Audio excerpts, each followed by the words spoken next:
Hello guys, in today's video I'm going to show you how to fix Overwatch 2 freezing problem easy and quick. If you want to fix it, all you have to do first click here, and after that go to Windows Update Settings. Now check for updates, and then just make sure to install all the updates that you can find. Now go to Game Mode Settings.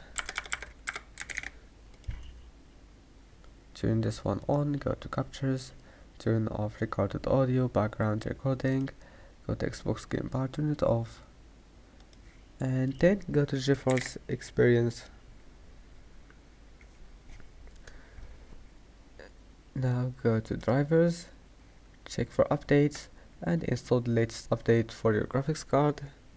And I hope that can help you. Don't forget to like and subscribe, and thank you for watching this video until the end, and see you in the next video.